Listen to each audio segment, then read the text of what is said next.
નમસ્કાર ખેડૂત મિત્રો, હું પ્રકાશ કોરડિયા સાગર લક્ષ્મી એગ્રીસીડ્સ પ્રાઇવેટ લિમિટેડમાંથી તમારું હાર્દિક સ્વાગત કરું છું. આજે આપણે આવી ગયા છીએ કચ્છ જિલ્લાના અબડાસા તાલુકાના નાનકડા એવા એક ગઢવાડા ગામે પ્રગતિશીલ ખેડૂતને મળવા. તો ખેડૂત મિત્ર, આપનું નામ જણાવશો? મારું નામ વાછિયાભાઈ માલાભાઈ. બરોબર. તો વાછિયાભાઈ, તમે આ કઈ વેરાયટી નાખેલી છે જે દેખાય છે આપણે? આ સાગર H55 છે. સાગર લક્ષ્મીની વેરાયટી છે? જી જી જી. બરોબર. તો આ વેરાયટી તમને કેવી લાગી? સાહેબ, આ વેરાયટી એકદમ બહુ સરસ અને બીજ પણ મજબૂત. એના થકી તમે આ ઝાડનો રૂપાંતર જોઈ લો.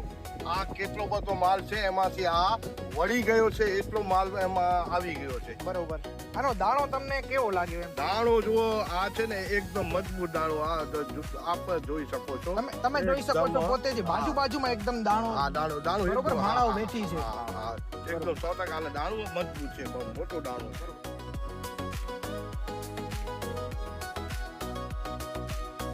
આની ફૂટાવ નીચેથી જે ફૂટાવ છે એ તમને કેવી લાગી? ઈ નીચાથી ફૂટાવો તમે જોઈ શકો છો કે એક બીજમાંથી કેટલા બધા આ એક ઝાડ છે. આનું બધું આ ફૂટ જ છે. જો બરોબર. આ બધું એનું ફૂટ છે, એક ઝાડનો. અનેક એમાં છે, આ બધું એક જ ઝાડનો ફૂટ છે.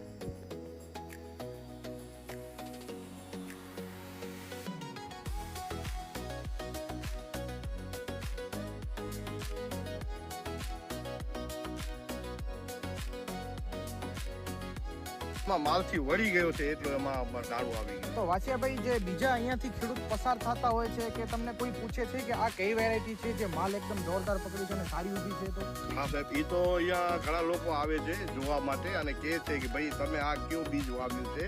તો આ સાગર H55 એ બીજનું નામ લઈ એ લોકોને બધાને જાણ કરું છું કે ભાઈ આ બીજ છે, એના થકી આ માલ. તો તમે બીજા ખેડૂતોને પણ ભલામણ કરો છો કે આ બીજ વાવવા જેવું છે અને ભવિષ્યમાં તમે વાવો? જે હું પણ એ જ વાત કરું છું એ લોકોને કે ભાઈ આ જે છે બહુ એકદમ સરસ છે. ને તમે પણ જોઈ શકો, એ પોતે ખુશ થઈ જાય છે કે બહુ માલમાં એકદમ સરસ ફાલ છે. તો મિત્રો, જોઈ શકો છો તમે સાગર લક્ષ્મીની સાગર H55 વેરાયટી જે રાયડાની વેરાયટી છે. તો તમને એનો માલ અને એકદમ ફૂટ તમે નીચેથી તમે જોઈ શકો છો. એકદમ કેટલો ભરાવદાર માલ અને દાણો છે જે એકદમ વજનથી નમી ગયેલો છે. તો આ હતી સાગર લક્ષ્મીની સાગર H55 વેરાયટી.